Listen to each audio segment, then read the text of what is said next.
For a long time now within the world of football social media, Karamoko Dembele has been a household name for quite a while, alongside many of his other wonderkid counterparts, such as Xavi Simons. He made a name for himself back in October 2016, after just being 13 years old, he was training for the under-20 Celtic side. However, after making his professional debut in 2019 for Scottish giant Celtic, in an end-of-season finale against Hearts, where Karamoko displayed glimpses of class in a 45-minute cameo and arguably played beyond his years. This saw him receive a Scottish League winners medal and a spot on the bench for the League Cup final, which was also against Hearts as well. To the fans' disappointment, Karamoko didn't feature in the cup final, but the fans were impressed with his performance the following game and were expecting more off-the-bench appearances for the teenager the following season. However, for the next season, that hasn't been the case for Karamoko, and in today's video, I'm going to be explaining what's been going on with one of the brightest prospects in world football.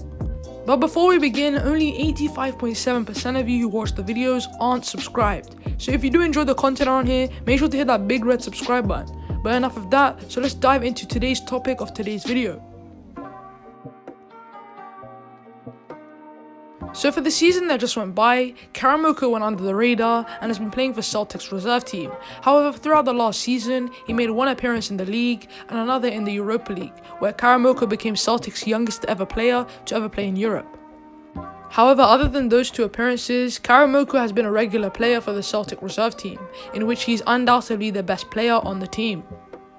So for the Celtic reserves, Karamoko played a tournament for them which saw them face the best teams from the south of the UK, as well as the best Scottish teams. In the end, the Scottish teams showed they were no joke, and Karamoko also showed that he was not fazed by playing older competition, and he matched up against Premier League opposition quite well. Overall, I would say this past season has been somewhat underwhelming for Karamoko, since the teenage sensation has not been given a platform to prove himself on the big stage and has not been given many first team minutes either, in which he deserved and has proved to the manager during the season finale game last season. And the Celtic manager Neil Lennon probably thinks that due to his age, he might struggle with the physicality of the Scottish game. However, I don't really agree with the whole age argument, and I don't think it's a valid enough excuse. Many 17-year-olds were given chances across Europe's top 5 leagues. Players such as Ansu Fati at Barcelona and our man Eduardo Camavinga at Rennes were first-team regulars for their respective teams. To solve the problem that Dembele has, I do believe that he should go elsewhere, because it's not every day you see a kid who at 13 years old was training with the first team being treated like this. Take a look at Moukoko at Dortmund. He was training with the first team at 14, and as soon as he was eligible to play for the first team, he was given the opportunity to do so, and still is to this day. And in the eyes of many people and many scouts, Karamoko is too good to be playing for the reserves, and we all know it except for Celtic. And if he does leave, I guarantee you a few years down the line, the higher-ups at the club will be hitting themselves in the head. And whilst we're on the topic of transfers, it's rumoured that Borussia Dortmund are keeping a tab on the youngster. Imagine an attacking lineup of Moukoko, Haaland, Karamoko and Sancho. That would be seriously deadly. So now that we've summarised his club career, Karamoko has gotten himself into a very sticky situation in terms of his international playing career. Despite being born in Lambeth, England, Dembele is eligible to represent the Ivory Coast through his parents' nationality, Scotland and England. Although he's represented Scotland throughout his youth, it's become more recently that he's opted for England.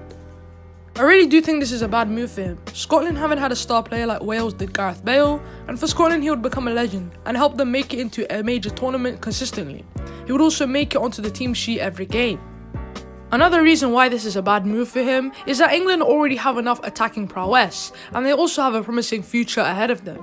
Karamoko would have to battle it out with the likes of Greenwood, Foden and Rashford, just to name a few, to even get on the team sheet. And yes, England would be tournament contenders, but if you're not playing a vital role when you're as gifted as Karamoko, does it really justify playing for England? Anyways, that's the end of the video, guys. I really hope you enjoyed today's video. If you did, make sure to subscribe to the channel and drop a like on the video. Make sure to check out my second channel, Ganky Hoops, if you're interested in anything basketball related. And on that note, I've been Rapos Sports, and I'll catch you guys in the next one. Peace.